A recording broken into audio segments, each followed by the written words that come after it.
But I am Carl Beard, and I am State Director of Americans for Prosperity, and today, Show Us the Bill, Chairman Fred Sauer and myself welcome you to Show Us the Bill, Patients First Tour, the first stop. Welcome. We'll be going all around the state doing 4 or 5 more of these events across state to give people like you the opportunity to step up and have your voices heard, because that's what's missing in Washington today is our voices. There are a lot of voices going on. There are a lot of voices being listened to. Unfortunately, it's not so much us, and we have to let them know that we're just not a flash in the pan. We have to let them know that you're willing to stand out here in rain showers, that you're willing to do whatever it takes to take your government back. Are you ready? Yeah, we chose the name Show Us the Bill, and Fred's going to talk about that in a little bit, because we think it's important maybe that you might take the time to read something that affects all of America so drastically, whether it be the cap and trade, or the health care bill. It's important, and Fred's going to talk to you a little bit more later on that. But right now we're going to start off with our first speaker. And our first speaker is Jim Hoft, who is the Gateway Pundit. And he is oft quoted, or he often misquoted, but he's oft quoted in many, many good news sources, and even some of the not so good news sources have to quote him because he's right so often. So if you will, help me welcome Jim Hoft.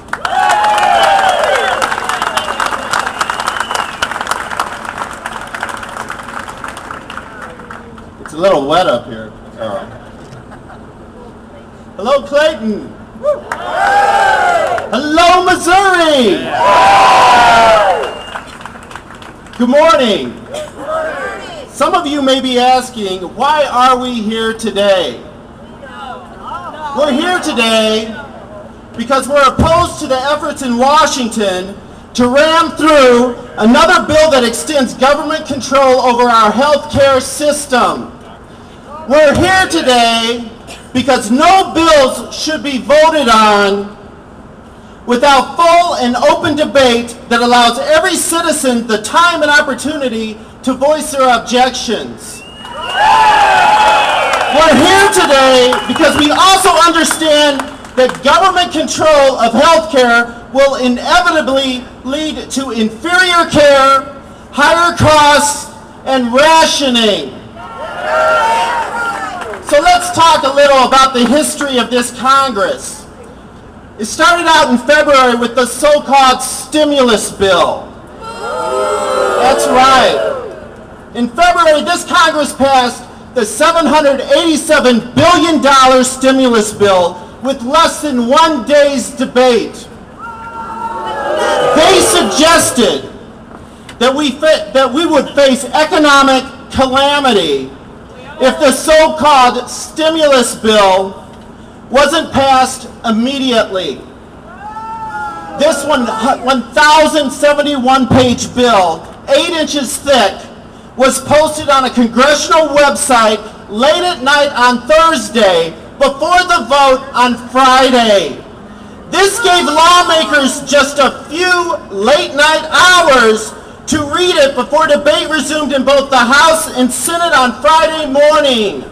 That's outrageous. And get this, just 2 days earlier, the House voted unanimously to recommend the lawmakers and the public have at least 48 hours to read the legislation before a vote. Unbelievable. Yes. After the lawmakers whipped this bill through Congress because it was such a crisis, President Obama promptly took off for a 3-day weekend. He had a date. Isn't that cute? I kid you not, he had a date in Chicago. Yeah. Unbelievable, after they told us that this had to get through immediately. And this is what we were told. The White House claimed at that time that with the so-called stimulus bill, unemployment would peak at roughly, without it, it would peak at roughly 9%. Sure. But with the stimulus bill, they told us, unemployment would peak at 8%. Now, less than 5 months later, the unemployment in this country, it just hit 9.5%. That's with the stimulus bill after it was passed. Shows what And now they say that it's going to go up to double digits. Barack Obama himself has said that. He wants that. How's that for change? How's that for change, Missouri? Meanwhile, the deficit continues to grow. The Congressional Budget Office projects a 2009 budget deficit of at least $1.85 trillion. And I make a prediction here today that it will be closer to $2 trillion at the rate things are going. This is 4 times the deficit of 2008 under George W. Bush. 4 times. They're quadrupling the deficit in 1 year. And the national debt is also expected to double in the next few years. And with this, and this is with rosy economic predictions. So already we're seeing that it's going to be even higher than that. And get this, now they're talking about, did you hear the news this week? They're talking about a second stimulus bill. They're going to try it one more time. This morning, in fact, Barack Obama in Africa said the stimulus bill is working. Do you guys believe that? Remember, it's the worst recession since the Great Depression. That's why in April, they passed the largest spending bill in U.S. history with some 9,000 earmarks. Now get this, then the next bill, the carbon tax bill, or cap and tax bill, which was passed a couple weeks ago, this bill has 1,201 pages and was submitted to the House Rules Committee. A vote was scheduled on Friday, June 26th, and the deadline submitted to the amendments was 9:30 a.m. on Thursday, June 25th, just 1 day before the vote. But then at 3 a.m. on Friday morning, before the vote, Representative Henry Waxman added 310 extra pages to this bill. He added 310 pages that no one had a chance to read. An official copy of the amendment was not even available for the House members. They didn't even know what they were voting on. And yet they passed the bill anyway. It's outrageous. The lawmakers had less than 15 hours to review the bill before the 5:30 p.m. vote. And it was the largest tax increase in history. They didn't even read it. This bill, like I said, will be the largest tax increase in American history under the guise of climate change. Unbelievable. Unbelievable. For your information, Chicago just had one of its coldest Junes on record. The Heritage Foundation reported that this cap and tax bill will cost a family of 4 an additional $1,870 each by the year 2020. That's $1,800 each it's going to cost a family of 4. By the year 2035, the cap and tax bill will cost a family of 4 an extra $6,800 per family. And did you hear this?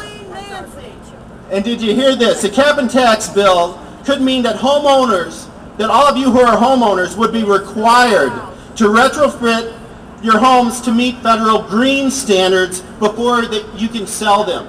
So your house will be inspected by some new government agency before you can put it up on the market. That's part of the bill. Unbelievable. Are you getting the picture? Are you getting the picture, Missouri? This is what's going on in Congress. We're starting to see a pattern here. Do you see the left's strategy to ram through enormous bills with very short notice? It's pretty clear. If their policies are so great, then why can't we see the bills? And now, Missouri, they want to take over our health care system using the Trojan horse of the public option. They've already admitted that they want to destroy private health insurers. They want to put private health insurers out of business. The far-left representative from Chicago, on tape, on YouTube, Jan Schakowsky, said it. She said that she wanted to help put private insurers out of business. Why isn't our media telling us this? Why do we have to go the extra step to find out this information? It's unbelievable and it's outrageous what they're doing to this country.